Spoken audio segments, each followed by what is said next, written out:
Ada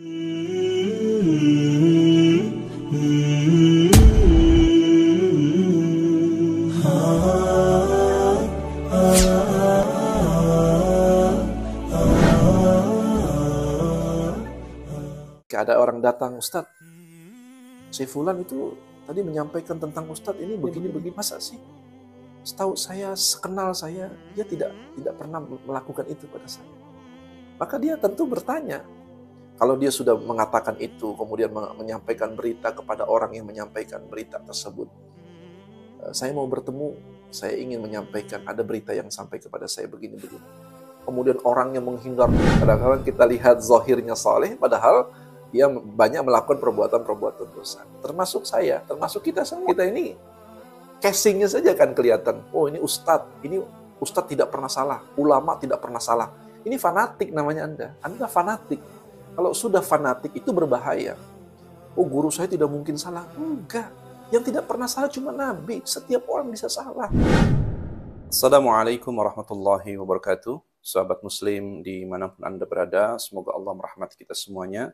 Segala puji bagi Allah, semoga Allah memberikan kepada kita naungan, perlindungan, dan barokah di dalam kehidupan kita.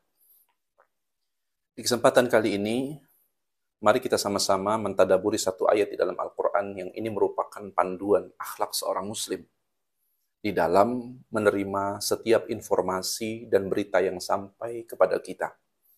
Karena derasnya arus informasi hari ini, orang begitu sangat mudah sekali mendapatkan akses berita tentang seseorang, tentang kelompok, tentang aliran, tentang apapun. Maka di tengah derasnya arus informasi dan sangat cepat sekali, satu keburukan yang dilakukan di tempat ini boleh jadi akan menyebar sampai keburukan itu merata di sekitar itu. Hanya karena gara-gara dia melihat satu arus informasi di media sosial misalnya. Di zaman yang serba cepat ini, hendaklah kita melindungi dengan pakaian akhlak dan adab yang baik.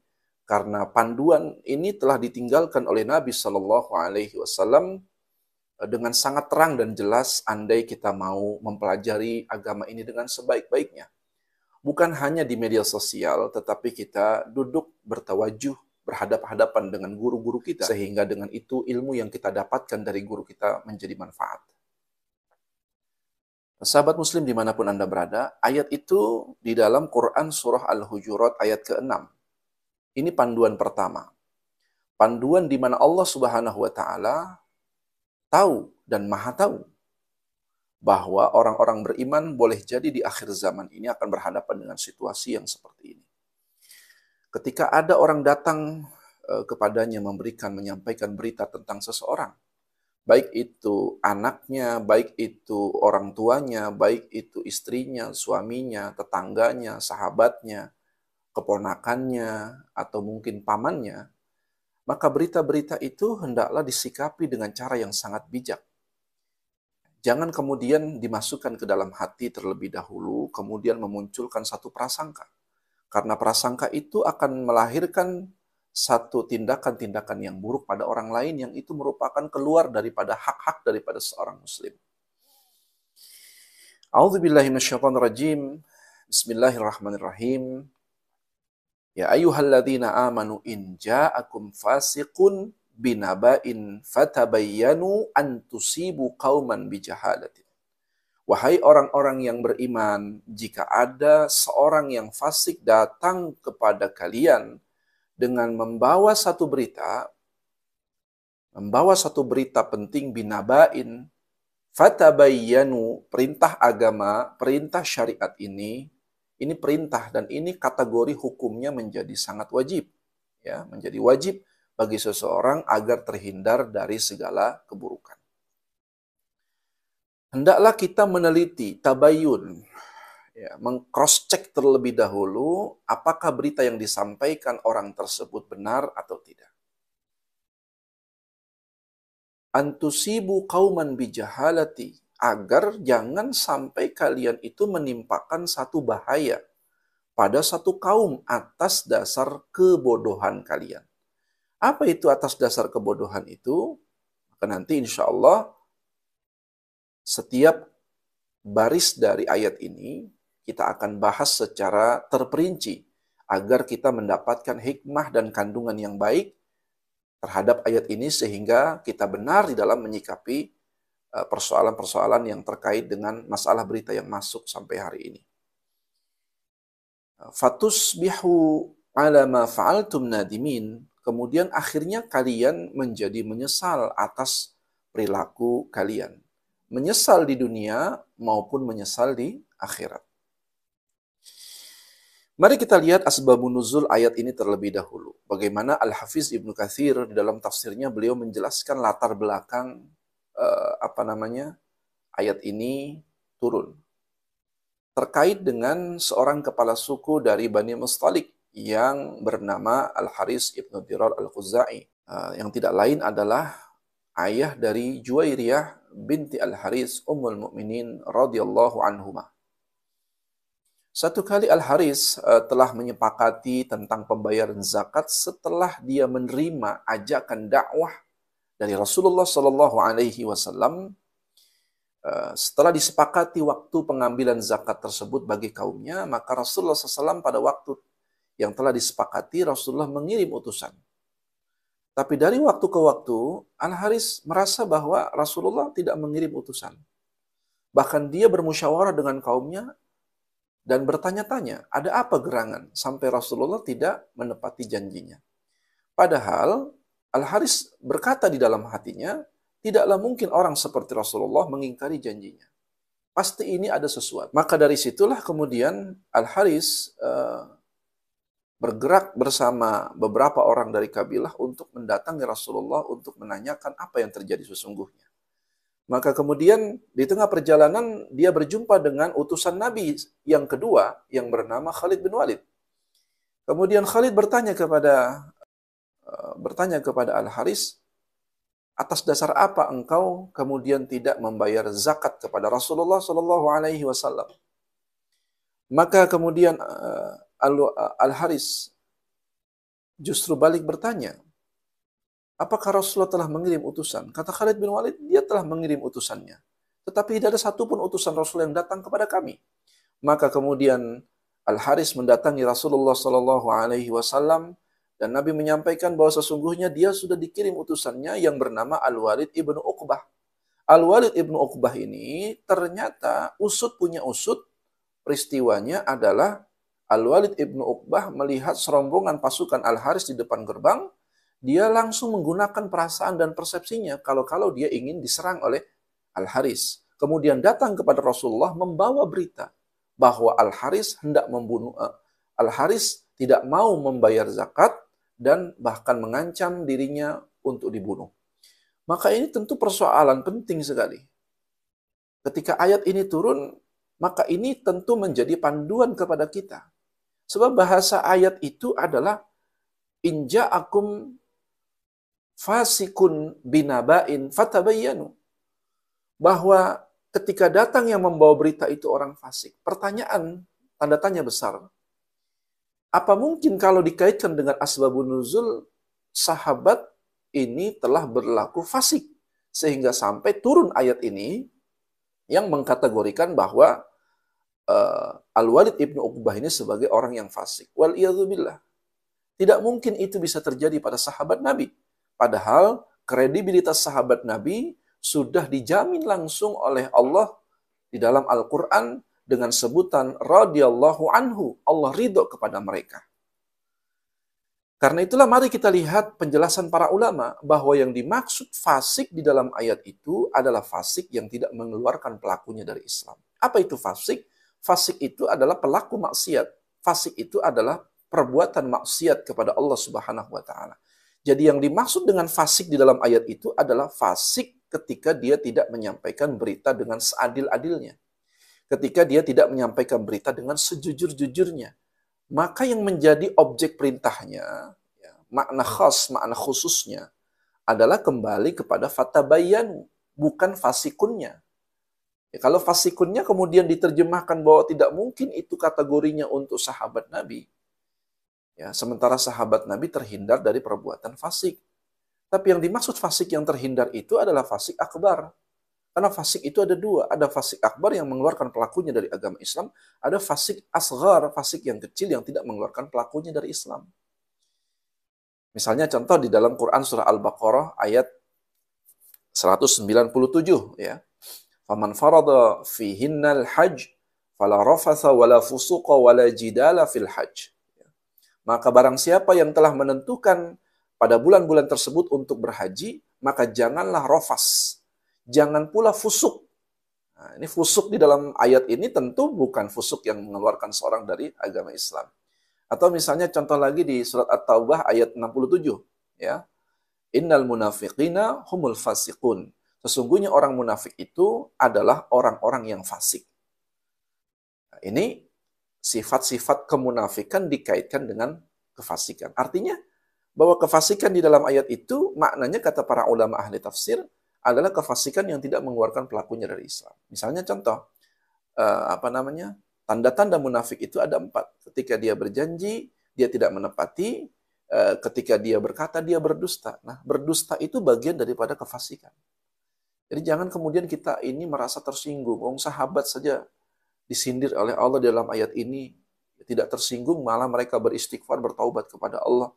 Masa kita yang bukan sahabat, ketika dikatakan kamu telah berlaku fasik, bertaubatlah kepada Allah, karena perbuatan fasikmu itu menyebabkan sebagian orang menjadi celaka karenamu.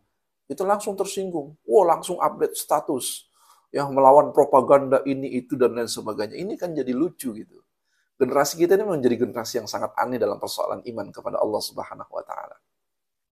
Maka kata para ulama, di dalam menafsirkan 2 ayat tadi, surat At-Taubah ayat 67 dan Al-Baqarah 197, kata mereka, perbuatan maksiat dan kefasikan yang dilakukan sahabat itu di dalam asbabun nuzul ayat ini, yaitu kebohongannya di dalam menyampaikan berita. Jadi bohong menyampaikan berita adalah bagian juga dari kefasikan.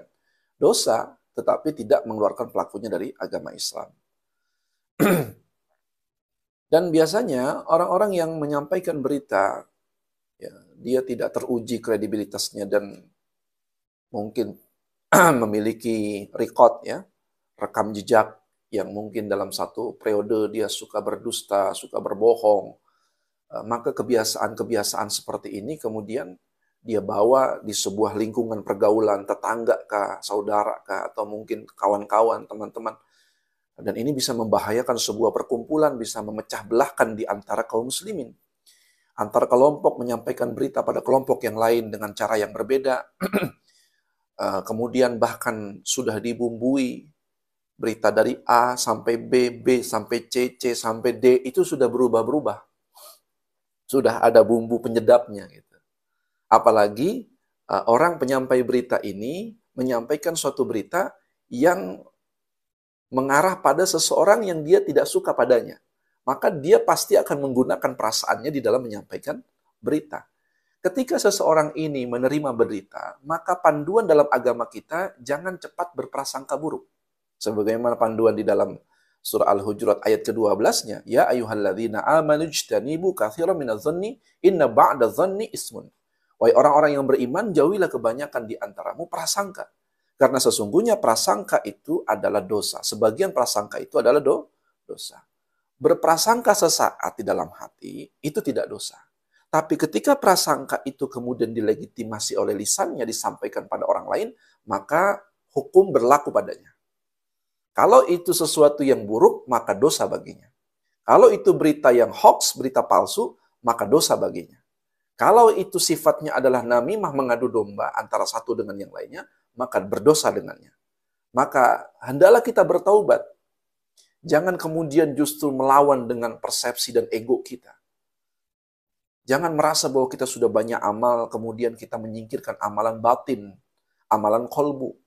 Karena kadang-kadang amalan zahir itu terlihat nampak bagus, padahal di dalam hatinya terdapat kerusakan, ketidakikhlasan di dalam amal. Oleh karena itulah, penyakit menggunjing ini, penyakit berprasangka buruk ini, dia tidak akan terobati selama Al-Quran itu hanya diperlakukan sebagai sekedar ilmu pengetahuan, dibaca saja, kemudian dikhutbahkan di mimbar-mimbar, tidak dijadikan sebuah dorongan untuk mengamalkan isi Al-Quran, maka sampai kapanpun Al-Quran tidak akan pernah menjadi obat bagi hati yang berpenyakit. Wa nunazzilu minal Qur'an ma huwa syifa'u wa rahmatan lil mu'minin.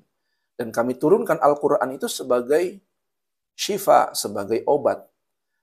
Namanya obat itu kadang-kadang memang tidak mengenakan hati.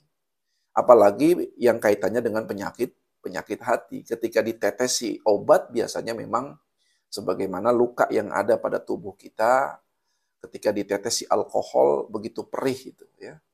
Saya pernah itu waktu kecelakaan di Bogor, kecelakaan motor, bagian dengkul terbuka semuanya, ya, dibawa ke UGD, sampai di sana, kemudian diobati oleh dokter, disiram langsung alkohol sambil digosok. Sampai saya menjerit luar biasa, sampai dalam hati bergumam, ini kok dokter nggak ada kemanusiaannya sama sekali. Itu kalau kita malah mengatakan orang yang mengobati, memberikan nasihat kepada kita, dianggap sebuah sebuah ancaman bagi kita. Justru malah dianggap kita ini sebagai orang yang kurang ajar.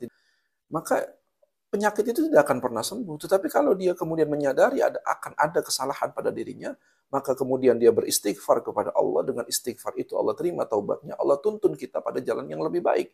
Maka itu adalah jalan kemuliaan bagi orang-orang yang beriman. Mari kita ambil hikmah dari beberapa ayat yang tadi menjadi landasan pembahasan kita. Yang pertama kalimat antusibu qauman bijahalatin.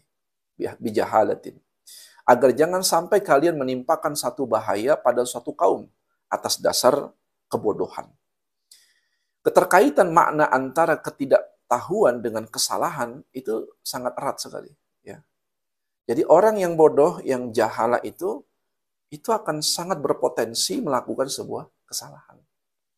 Gitu. Maka jangan sampai gara-gara kebodohan kita terhadap berita-berita yang sampai kepada kita respon dengan cara yang tidak tepat, kemudian menimpakan satu keburukan pada orang lain, entah itu individu, entah itu kelompok, entah itu sekumpulan orang, entah itu tetangga, entah itu bahkan keluarga besar. Karena kebodohan kita menyampaikan berita, akhirnya memicu perpecahan di antara kaum muslimin. Al-Imam Qurtubi mengatakan kalimat bijahala ini maksudnya adalah secara tidak tepat, ya, salah. Adapun kesalahan yang terus dibela, kata Imam Qurtubi, serta dicari-cari pembenarannya dengan berbagai dalih atau mencocok-cocokkan, cocokologi dalil gitu ya. Ini kan lagi musim nih. Asal orang tidak suka dicari-cari dalil. Seolah-olah dalil itu diturunkan Allah untuk membantah orang. Seolah-olah dalil itu diturunkan oleh Allah untuk menyerang orang lain. Enggak. Dalil itu syifa'uha lima fis sudur, dia mengobati. Maka jangan kemudian hati kita itu penyakitnya tidak mau diselesaikan. Ada orang punya penyakit tapi dia tidak mau disembuhkan hanya karena pahitnya obat untuk diminum gitu ya. Entah itu karena pahitnya menahan rasa gengsi, pahitnya menahan ego, pahitnya menahan hawa nafsu dan lain sebagainya. Dia tidak mau telan itu obat itu, maka boleh jadi nanti dia selalu mencari-cari pembenaran, bukan mencari titik kebenaran. Dan ini yang banyak terjadi di tengah masyarakat kita hari ini. Dan kebiasaan-kebiasaan ini, kata Imam Al-Qurtubi, adalah kebiasaan orang-orang Nasoro. Sehingga wajar kalau orang-orang Nasoro disebut sebagai waladhdallin. Mereka itu orang-orang yang tersesat di dalam surah Al-Fatihah. Kemudian ayat terakhir, fatusbihu ala ma fa'altum nadimin. Kemudian kalian itu menyesal atas perilaku kalian. Allah menyebut penyesalan ini akan menimpa seseorang yang salah di dalam menjatuhkan keputusan. Karena memandang suatu masalah perkara tanpa tabayun terlebih dahulu. Dan bukan dari orang yang diisukan negatif padanya. Karena yang memvonis ini telah berbuat zalim, jadi orang yang suka memvonis orang lain, kemudian orang itu kemudian mengambil berita dari orang yang memvonis ini, maka yang divonis ini statusnya, kata Imam Qurtubi, sebagai tertuduh yang tanpa bukti. Ya, berarti dia kategorinya adalah mazlum, orang yang terzolimi. Padahal Nabi SAW mengatakan, berhati-hatilah, ya Mu'ad, berhati-hatilah, wattaqid da'watul mazlum, fa innahu laisa bainaha wa bainallahu hijabun. Wahai Mu'ad, hindarilah doa orang-orang yang terzalimi. Sesungguhnya tidak ada tabir penghalang antara doa orang-orang yang terzalimi dengan Allah Subhanahu wa taala. Mari kita lihat lagi di dalam asbabun nuzul yang tadi kita sama-sama uraikan. Pertama, dalam kaidah usul fiqh dikatakan al-ibratu bi umumil lafzin la bi khususin syababin. Yang menjadi patokan adalah keumuman indikasi lafaznya, bukan kekhususan sebabnya. Satu, kasus-kasus yaitu tentang kebohongan al-walid, itu sunnah tabayun dari Rasulullah SAW. Jika tidak melakukan tabayun bisa berakibat terjadinya vonis murtad, bahkan peperangan, bahkan pembunuhan, bahkan perpecahan. Jadi dalam memahami ayat ini yang kita ambil rujukannya dalam kaidah usul fiqh adalah kekhususan maksudnya adalah apa? Melakukan tabayun, meneliti, mengkoreksi. Walaupun dalam proses tabayun itu kadang-kadang kita jumpai permasalahan yang cukup pelik dan banyak gitu. Nanti di lain waktu kita akan urai apa permasalahan tabayun. Kadang-kadang orang mau tabayun tuh masalahnya macam-macam. Ya, ada orang mau tabayun, mau meneliti, mau mengkoreksi, mau bertanya tentang kebenaran sebuah berita pada orang yang disampaikan berita itu, tetapi orang tersebut kemudian menghindar. Tidak mau mendengarkan sama sekali. Entah karena dia merasa memang dia bersalah, itu ya. Padahal kalau bersalah kan biasa, orang beriman salah itu biasa. Begitu dia melakukan kesalahan, tinggal dia beristighfar kepada Allah dan meminta maaf, kan selesai semuanya. Tidak perlu berlarut-larut, berpanjang-panjang permasalahan sampai kemana-mana, sampai satu RT, satu RW, ya itu tahu semua masalahnya, kan malah jadi kacau. Nah, masalah yang sederhana sebenarnya dengan cara bertabayun itu meneliti, bertanya dengan cara yang baik, akhlak yang baik, bertanya dia kepadanya, apa benar berita yang disampaikan fulan? Iya, afwan, saya khilaf pada saat itu, saya minta maaf kepada antum. Pelukan, selesai. Kan sederhana sebenarnya permasalahan, tapi ada orang yang ngindar-ngindar gitu. Ya, kemudian sampai bukan cuma menghindar, mengeluarkan sekian banyak dalil, ya, kemudian membuat sekian banyak alasan, membuat sekian banyak alibi yang seperti itu itu akan menjadi penghalang seseorang melakukan tabayun. Nah, kalau sudah begitu, orang yang dijatuhi vonis itu ya cukup bersabar saja meminta pertolongan kepada Allah, semoga Allah lembutkan hatinya. Dan indikasi yang kedua adalah indikasi umum yang terkandung dalam dua kata tadi. Itu bernada mutlak, yaitu fasik dan naba. Dua hal itu, ada fasik, ada naba. Yang satu fasik sebagai objeknya, penyampai berita. Yang satu adalah berita yang disampaikan. Ya, maka itu dua-duanya adalah sifatnya umum. Maka pada poin ini, kesalahan sebagian orang, ada orang beranggapan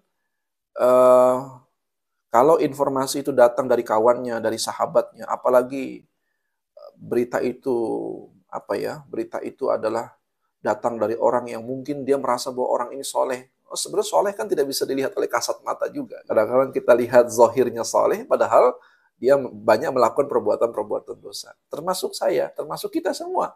Kita ini casingnya saja kan kelihatan. Oh, ini ustadz tidak pernah salah, ulama tidak pernah salah. Ini fanatik namanya Anda. Anda fanatik. Kalau sudah fanatik itu berbahaya. Oh, guru saya tidak mungkin salah. Enggak. Yang tidak pernah salah cuma Nabi. Setiap orang bisa salah. Gitu. Wong sekelas sahabat Nabi tadi, Al-Walid ibnu Uqbah ini sahabat Nabi loh.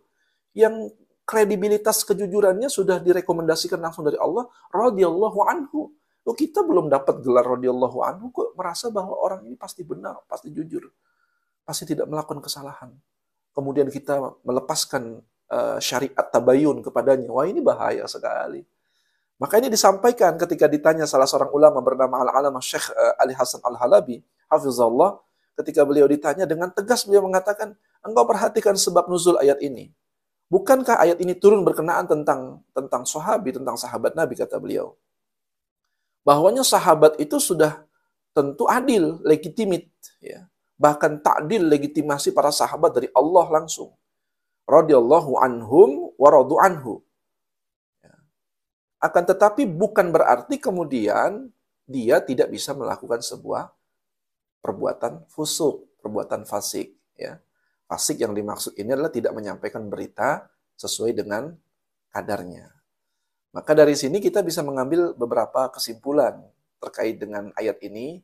Yang pertama, Ayat ini merupakan pelajaran akhlak bagi seorang yang mengaku beriman kepada Allah di dalam menghadapi sebuah isu atau berita yang mengenai dirinya, mengenai keluarganya, mengenai siapapun. Maka hendaklah dia melakukan syariat apa yang disebut dengan tabayun, bertanya langsung kepada yang bersangkutan.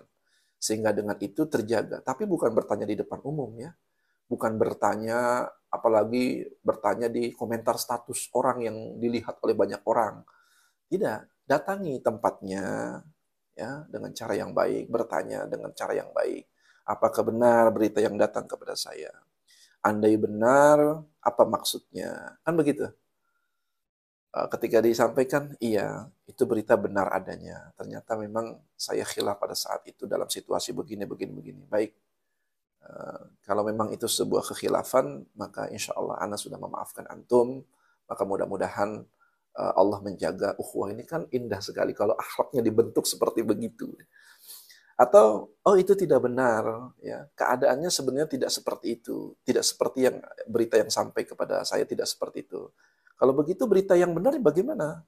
Berita yang benar itu sebenarnya begini, cuman ini sudah ada tambahan-tambahan begini. Oh, ya, sudah mudah-mudahan Allah memaafkan si penyampai berita dan mudah-mudahan dia bertaubat kepada Allah.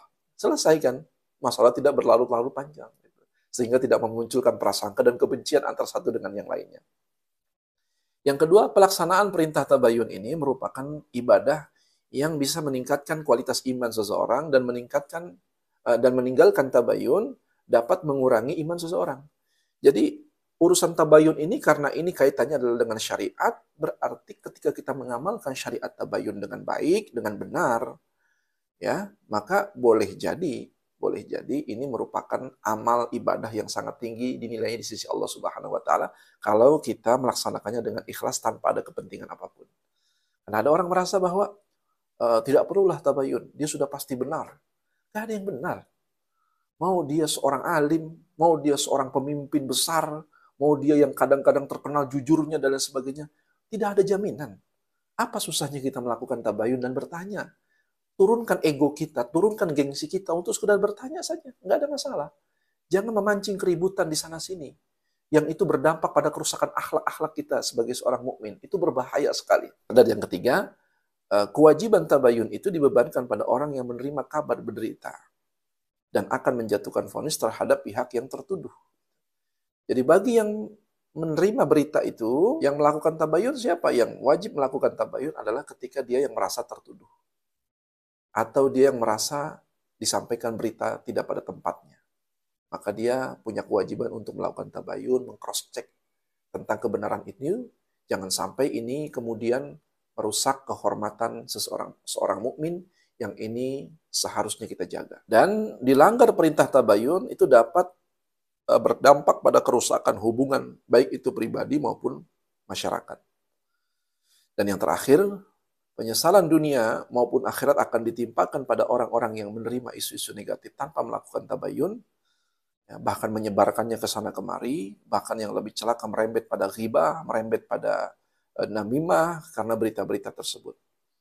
Bahkan akhir zaman seperti ini kadang-kadang ada orang berita-berita jelek itu jadi mata pencarian. Jadi kalau nggak dapat berita-berita jelek tentang seseorang, dia rasanya setiap hari itu gelisah. Oh ini berbahaya sekali. Maka mudah-mudahan panduan ayat ini mudah-mudahan memberikan pelajaran kepada kita tentang bagaimana seorang mukmin meletakkan sikapnya ketika datang berita kepadanya, hendaklah menyikapinya dengan bijaksana. Ketika ada orang yang datang, Ustadz, si Fulan itu tadi menyampaikan tentang Ustadz ini begini. Masa sih? Setahu saya, sekenal saya, dia tidak pernah melakukan itu pada saya. Maka dia tentu bertanya. Kalau dia sudah mengatakan itu, kemudian menyampaikan berita kepada orang yang menyampaikan berita tersebut.